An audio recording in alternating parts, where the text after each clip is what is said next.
the Jim and Terry Show, still coming to you from this side of glory until it's until the background music supplied by the heavenly hosts. We're talking about, I'm your host, Terry, and beside me is my good friend, Elizabeth. No, Jim. I'm Jim. I'm not sure what that was supposed to be. We're going to talk about all things ABC, Disney, and Trump, and talk about whether it is the business of government to interfere with a private business and a comedian's right to free speech. Is there a limit to free speech? Was Kimmel wrong? Was Trump wrong? Who's wrong? Who's got the cards? I don't know. And if the computer don't freeze, we'll answer these questions and many more for you. Is it working? No, it's working. It's working. Okay. It's working. You keep your eye on that. Sorry about that. That's okay. So let's talk about Kimmel, because he got back on air. So is that a victory? Well, it's a hollow huge, victory. it's a huge victory that he didn't even ask for, because number one, I don't believe Kimmel said anything wrong.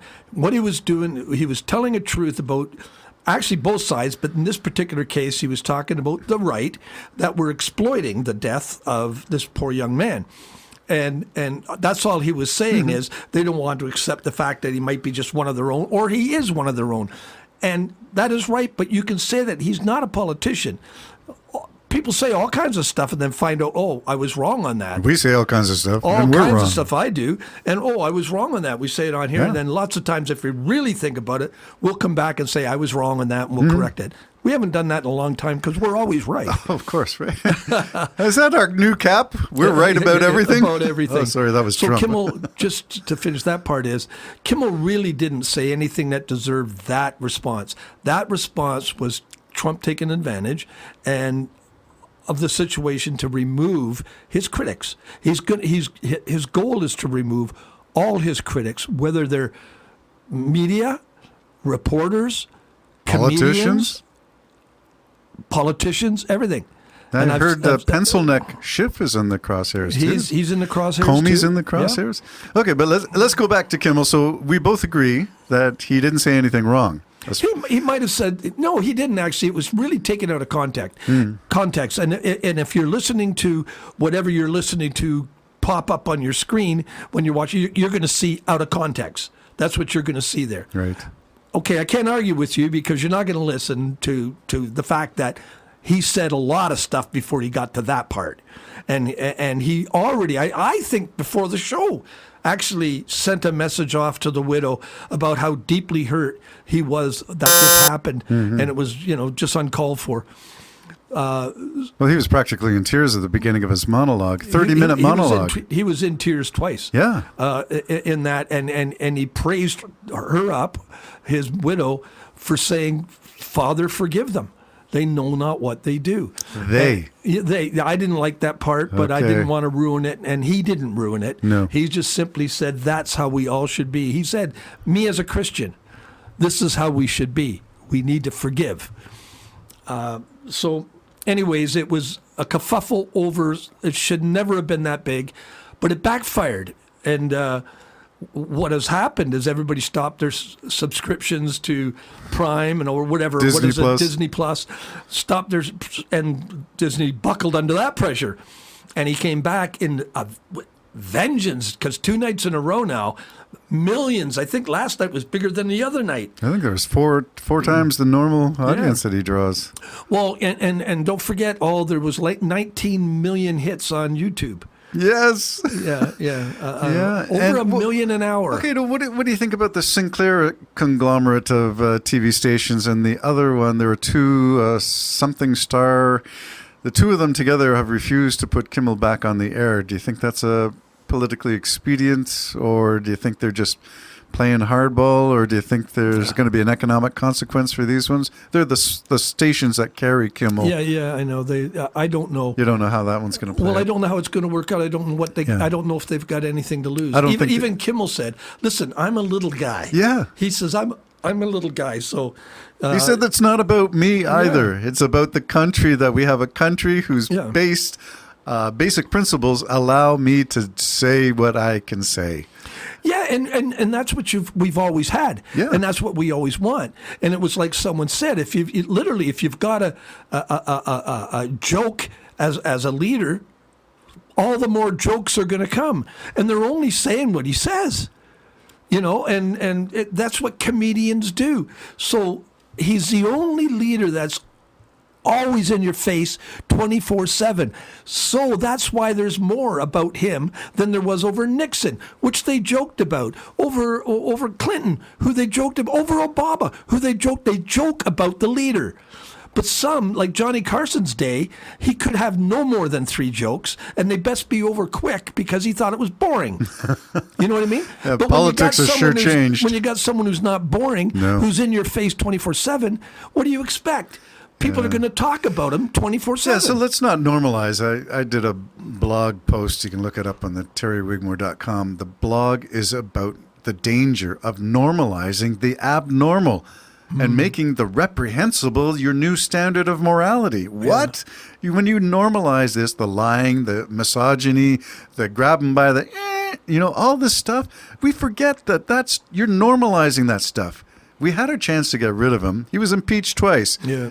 And it was good old Senator Moscow Mitch McConnell who refused to impeach him. We could have been done with him. He would have been over and same gone. as they could have been done with Jeffrey Epstein. Yes. They could have been done with that if they hadn't come from high up to make sure that Epstein got off. So who put the thumbs on the scale? Yeah, who put the thumbs on the well, scale that Acosta lawyer is the Yeah. one who gave him the grace period, the sweetheart deal in Florida, is now in his Justice Department. Yeah. So I'm hoping it comes to a head because the corruption is higher than the heavens The almost. swamp here. isn't being drained. The it's swamp being is filled up and it's full of the it. cesspool is It's just the full of it. stink goes to high heaven. Yeah. All right, so that's the Kimmel part of it, and we were going to broaden it out into other areas. But Kamala Harris has a new book. Kamala, what do you think of the timing of that? I don't mind her writing a book. Everybody's going to write a book. Chuck Schumer, head of the Senate, the Democrats in the Senate, has a book coming out. They're all got books. Okay, but the timing of it all. Well, what was funny about this as well is Biden, before he was finished, extended Kamala's security. And just as she's about to do a book tour, Trump takes her security away. So she's vulnerable. She'd have to hire her own security. Just little excerpts from it didn't ingratiate me to Kamala Harris. No. Because she seems to have a bit of a, not my fault at all type attitude. Well, it probably wasn't. I just, she's got to watch what she says a little bit because, again, it becomes divisive. Divisive, sorry. Because now she's saying because the guy was gay, he couldn't have done, and black people couldn't. And some of the black people are, and even Buttigieg said, how dare you say America could not accept a gay man? So he's trying to bring that back, the danger that she can cause in continuing to fracture society. Democrats cannot afford to be divided. Yeah. Not going into 2026. Bring out more of the progressive, and they did too much progressive. They could have done that later. I don't know. Weaned it in if that's what they wanted. I don't know. Bernie Sanders is still one of my heroes. He's not going to be president. No, he's not going to be president. And I can accept that. But I love his progressive views on things. I like Pete Buttigieg as well. But it scared a lot of people off, you see. So what you do is He scared off people who I really don't want to be concerned about. Well, sure. But, we'll use a Trump metaphor or whatever.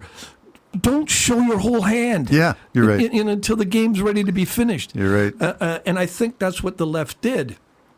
I don't know for sure. I don't study it. I would have had anybody elected other than Trump, my personal opinion.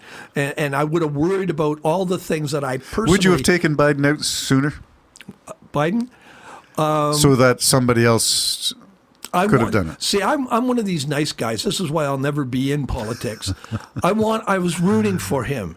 But then that was an absolute disastrous debate. I hear you on that one. And then when George Clooney came out and really berated him, saying, "Look, I love the guy," he said, "but this guy hasn't got it." Yeah. And Biden holding on, but again, it's your handlers as well. Yes. They're the ones that just are too cowardly or whatever to just put it up. Or too loyal. So they gave Kamala 107 days to pull this together, and she almost did.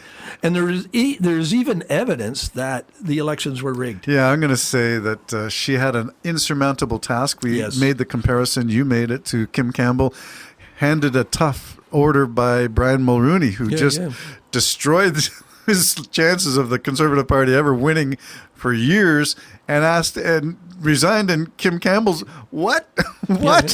What am I doing? And that's the same as Kamala Harris. Yeah. So tall order to do 107 days. I still say my belief is that they won. And so we're going to look at some of the stuff that's coming Don't out. cry too much. She'll make a fortune on the book. I mean, she'll I make a know, fortune in all of her talks. I Don't cry too know. much.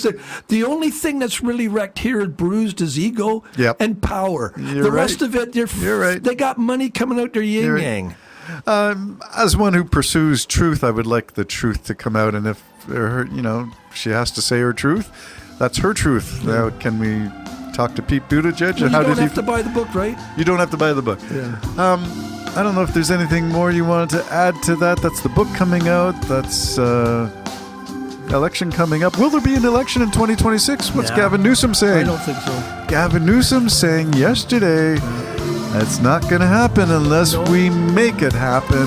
Trump's not going anywhere in his mind. So, no. I can see the fingernails on the desk, the Resolute desk. Yeah, and unfortunately, you know what I think the outcome's going to be. Yes, and you saw the movie, so what kind of American are you, Jim? All right, Jim and Terry Show signing off. Bye-bye.